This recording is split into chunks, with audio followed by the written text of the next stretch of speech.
இன்னைக்கு நம்ம பார்க்க போறது மகர ராசி. மகர ராசி நேயர்களுக்கு ரொம்ப அழகா ஒவ்வொரு ராசிக்கும் சொல்ற மாதிரியே அந்த பிறப்பு பலன் எப்படி இருக்கு அப்படின்னு சொல்லுங்களேன். இருக்கிறதுலே பாருங்க பெஸ்ட் ஆளுமித்திறன் கொண்டவங்க மகர ராசிக்காரங்க தான். இவங்க பேச்சாலே சாதிக்கக்கூடியவங்க. எதுனாலும் சரிதான், கோபத்தை வெளியே காட்டிக்கிற மாட்டாங்க. சிரிப்பை வச்சு சிரிச்சுக்கிட்டே கலந்துருக்கக்கூடியவங்க இந்த மகர ராசிக்காரங்க. எதுனாலும் சரி பாருங்களேன், எல்லாம் உனக்குத்தான், எல்லாம் உனக்குத்தான், நீ இல்லாம இருக்க முடியுமா, நீ தான் எனக்கு முக்கியம், அப்படி ஒவ்வொருத்தட்டியா சொல்லுவாங்க. ஆனா பாருங்க, எதிர்பாலினத்தை அதிகமா இறக்கம் இருக்கும். இறக்க குணம் எங்க இருக்குன்னா மகர ராசியிலே திருவோணத்துல ஒரு பையன் பிறந்த அப்படின்னா அவங்க அம்மா வேலை செய்யறப்ப இந்த பையன் போய் வேலை செய்வான். தண்ணி குடம் தூக்குறாங்களா,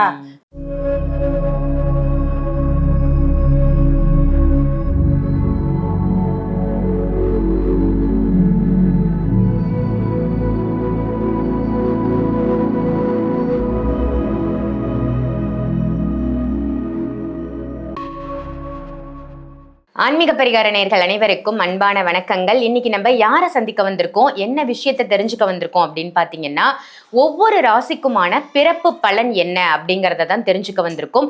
ஒவ்வொரு ராசிக்கும் அந்த பிரம்மன் எழுதிய விதி எப்படி இருக்கு, மேஷம் ராசியில் ஆரம்பிச்சு மீனம் ராசி வரைக்கும் ஒவ்வொரு ராசிக்கும் பிரம்மன் எழுதிய விதி எப்படி இருக்கு அப்படின்றத நமக்கு சொல்றதுக்காக யார் வந்திருக்காங்க அப்படின்னு பாத்தீங்கன்னா, அஸ்ட்ராலஜர், நியூமராலஜர், அதே மாதிரி நம்பராலஜின்னு சொல்லுவாங்க இல்லையா, அந்த மாதிரி எண் கணிதம் பார்த்து சொல்லக்கூடியவங்க, வாஸ்து நிபுணர் அப்படின்னு இவங்கள சொல்லலாம். ஸோ பல துறைகள்ல வல்லுனர் அப்படின்னு சொல்லலாம். இவங்கள பல துறைகள்லையும் வல்லுனராக இருக்கக்கூடிய நம்மளுடைய எஸ்ஆர் சங்கரேஸ்வரி அம்மாவை தான் இன்னைக்கு நம்ம சந்திக்க வந்திருக்கோம். அம்மா வணக்கம். வணக்கம்மா, எப்படி இருக்கீங்க? நல்லா இருக்கும், சிறப்பா இருக்கும். ரொம்ப சந்தோஷம் உங்களை சந்திச்சதுல. ஆன்மீக பரிகாரத்துக்கு உங்களை நான் வரவேற்கிறேன். உங்களுடைய நிறைய பதிவுகள் பார்த்துருக்கேன், ரொம்ப நல்ல நல்ல பதிவுகள் கொடுப்பீங்க. நீங்க கொடுக்கக்கூடிய அந்த கணிப்புகள் எல்லாம் ரொம்ப அருமையா இருக்கும்.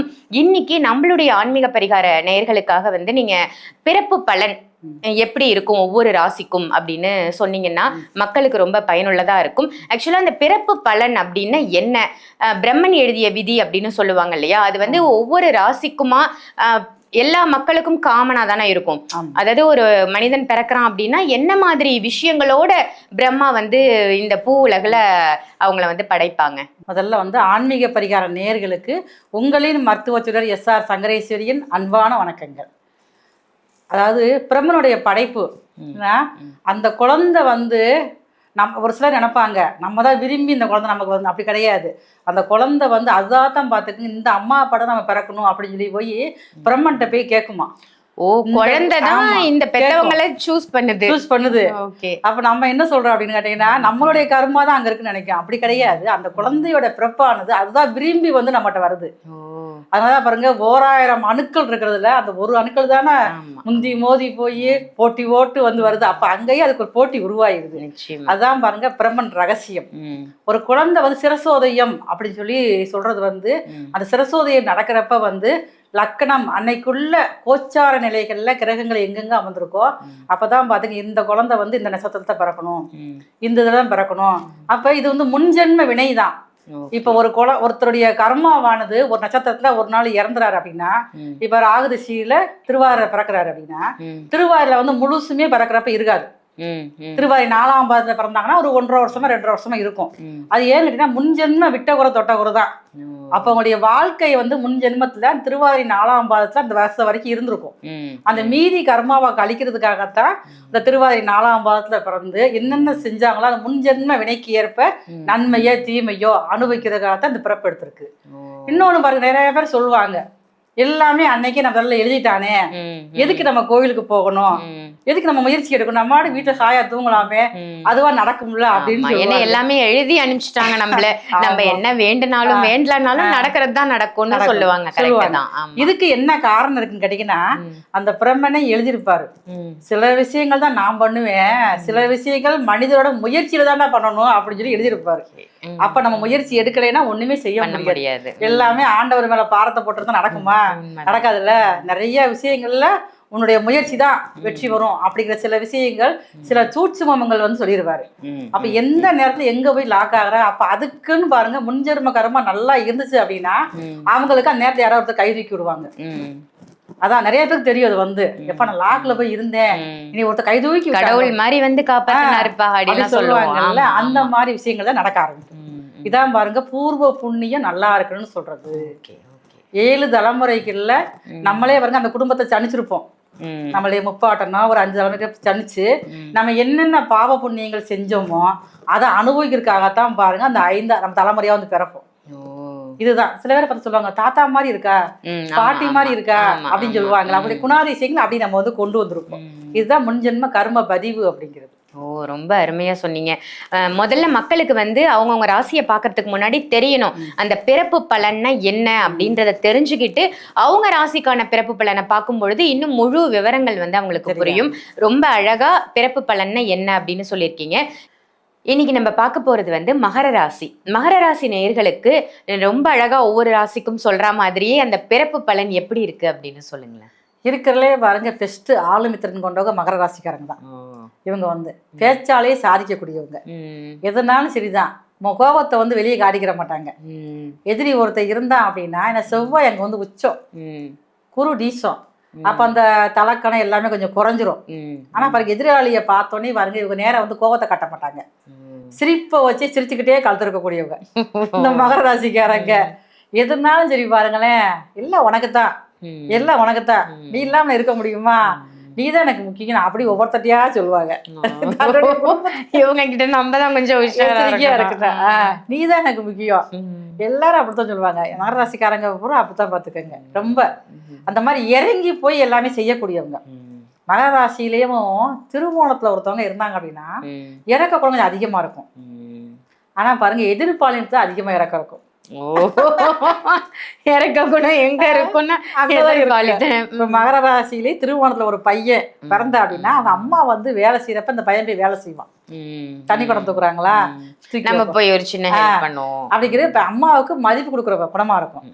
அதே மகராசியில பெண் குழந்தை பிறந்தாங்க அப்படின்னா அவங்க அப்பாவுக்கு ஹெல்ப் பண்ணுவாங்க. நான் பாத்துக்கிறேன் இப்ப உனக்கு, ஆனா அப்பாவுக்கு பிடிச்ச பிள்ளையா இருக்கிறது இந்த மகர ராசிக்காரங்க தான். அதான் அந்த பையங்கள்லாம் பார்த்தீங்கன்னா மகராசியில் பிறந்தவங்க பெண்களுக்கு அதிகமாக முக்கியத்துவம் கொடுப்பாங்க. எல்லாத்தையும் பாருங்களேன், அக்கா அம்மான்னு சொல்லி ஒரு பாசத்தோடு பழகக்கூடியவங்க தான்.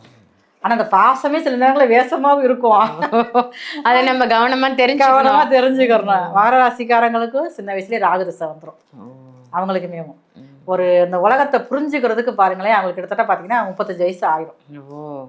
ஆனால் சின்ன வயசுலேருந்து உழைக்க ஆரம்பிச்சிருவாங்க மகராசிக்காரங்களுக்கு. தன்னுடைய சுய உழைப்பால் முன்னேறக்கூடியவங்க தான் கன்னிராசிக்காரங்க. பார்த்தா இவங்களுமே வந்து சுய உழைப்பால் முன்னேறி வருவாங்க. இவங்க வந்து முன்னேறி ஒரு சமுதாயத்தில் பெரிய அளவில் வரணும். இவங்க என்ன செய்வாங்க பார்த்தீங்கன்னா பெரிய நாட்டாம பண்ணியே பெரிய ஆளா வரக்கூடியவங்க. அதிகாரம் அதிகாரம் கிடையாது. இப்போ ஃப்ரெண்ட்ஸ் வீட்டில் ஒரு பிரச்சனை, ஏதோ சண்டை பஞ்சாயத்து, ஒரு ஊர்ல ஒரு பிரச்சனை அப்படின்னு போய் நாட்டாம பண்ணுவாங்க. இவங்களா போய் எட்டி பார்த்து இது இருக்கா அது இருக்கா, மற்றவங்க பார்த்தா ஒதுங்கி போயிடுவாங்க, ஒதுங்கி போக மாட்டாங்க. நான் பாத்துக்கிறேன்ப்பா அப்படிதான் எல்லாமே எல்லாம் பண்ணி ஒருத்தவங்க பார்த்து ஏதாவது பிரச்சனை நடந்துச்சுன்னா அங்கதான் இவங்க தான் ஆக்டிவா இருப்பாங்க. அதே மாதிரி செய்யக்கூடியவங்க தான் இவங்க. மற்றவங்கள மாதிரி ஒரு கல்யாண வீடு அமையலாக பண்ண மாட்டாங்க. ஏதாவது பிரச்சனை அங்கே நடக்குதா இவங்க தான் அந்த பிரச்சனையை தீர்க்கறதுக்கு முயற்சி எடுப்பாங்க. எல்லாத்துக்கும் உதவி செய்யக்கூடியவங்க தான். ஆனால் அவங்களுடைய வாழ்க்கை வந்து சின்ன வயசுல கொஞ்சம் போராட்டமாக தான் வந்திருக்கும். போராடி தான் கொஞ்சம் பெரிய அளவுக்கு வந்து ஒரு பெரிய முன்னேற்றத்துக்கு வந்துருவாங்க. ஆமாம். அதே மாதிரி இந்த மகர ராசியில வந்து ஒருத்தவங்க பிறந்தாங்க அப்படின்னா நட்புக்கும் முக்கியத்துவம் கொடுப்பாங்க இவங்களுக்கு வந்து. ஏன்னா 7ஆம் வீடு வந்து சந்திரன் வீடு வேற, நட்புக்கு முக்கியத்துவம் கொடுப்பாங்க. எந்த லெவலில் இருந்தாலும் சரிதான். இவங்களுக்கு வந்து ஆண் பெண்லாம் பார்க்கவே மாட்டாங்க. எல்லாரும் நம்ம சமம். மற்றவங்க ஒரு விஷயம் ஒரு காரியம் சாதிக்கணும்னா இவங்களால அது முடியும். பேசியே காரியம் சாதிச்சிருவாங்க. அந்த மாதிரி பேச்சுக்கு முக்கியத்துவம் கொடுக்கக்கூடியவங்க இந்த மகர ராசிக்காரங்க. மகர ராசிக்காரங்களுக்கு எல்லாமே தானாவே இந்த கர்ம பலன் குறைய ஆரம்பிச்சிடும். நிறைய வந்து மற்றவர்கள் உதவி செய்யறாங்கல்ல, அது குறிப்பா வந்து பெண்களுக்கு உதவி செய்வாங்க. யாராவது பெண்கள் தனியா கஷ்டப்பட்டா நம்ம மனசு கேட்கவே செய்யாது. நான் செய்யறேன் அப்படிங்கிற மாதிரி நிறைய உதவி செய்யக்கூடியவங்க இவங்க தான். ஜென்ரலாவே இவங்க கேரக்டர் உதவி செய்யக்கூடிய கேரக்டரா தான் இருக்கு.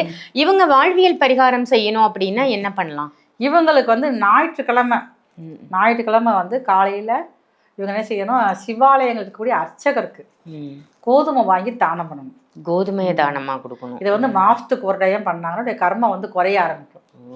இவங்களுக்கு வந்து ரொம்ப சூப்பர், ரொம்ப அருமையா சொன்னீங்க. மகர ராசி நேயர்களுக்கு ஞாயிற்றுக்கிழமை கோதுமை தானம் பண்ணணும், அதுவும் கோவில்ல இருக்கக்கூடிய அர்ச்சகர்களுக்குன்னு சொல்லியிருக்காங்க. ரொம்ப நல்ல தகவல், நன்றி. இந்த பதிவு உங்க எல்லாருக்கும் பயனுள்ள பதிவு அமைஞ்சிருக்கும் அப்படின்னு நினைக்கிறேன். இந்த பதிவை மற்ற எல்லா ராசிக்காரர்களுக்கும் கண்டிப்பா ஷேர் பண்ணுங்க. உங்க வீட்டுல யாராவது இந்த ராசியா இருந்தா கூட அவங்களுக்கும் இந்த பதிவு ரொம்ப யூஸ்ஃபுல்லா இருக்கும். சங்கரேஸ்வரி அம்மாவை மருத்துவ ஜோதிடரை நீங்க சந்திக்கணும் அப்படின்னு நினைச்சீங்கன்னா வீடியோல தெரியிற நம்பருக்கு கால் பண்ணி அப்பாயின்மெண்ட் வாங்கி ஆன்லைன் கன்சல்டேஷனும் எடுத்துக்கலாம், டைரக்ட் கன்சல்டேஷனும் எடுத்துக்கலாம். அதே மாதிரி உங்க வீட்டுல வாஸ்து குறைபாடு இருக்கு, வாஸ்து பார்க்கணும் அப்படின்னு நீங்க நினைச்சாலும் நம்பர் ரிலேட்டடா நிறைய விஷயங்கள் வந்து அவங்க பார்த்து சொல்றாங்க. உங்களுக்கு ஃபோன் நம்பர் வேணும், இல்ல வண்டியோட நம்பர் வந்து எந்த நம்பர் வச்சா எனக்கு லக்கா அமையும், இந்த மாதிரி விஷயங்கள்லாம் தெரிஞ்சுக்கணும் அப்படின்னு நினைச்சாலும் வீடியோல தெரியுற அதே சேம் நம்பருக்கு கால் பண்ணி அப்பாயின்மெண்ட் வாங்கி அம்மாவை நீங்க டைரக்டா சந்திக்கலாம். இதே மாதிரி வேற ஒரு நல்ல பதிவுல உங்க எல்லாரையும் சந்திக்கின்றேன். நன்றி, வணக்கம்.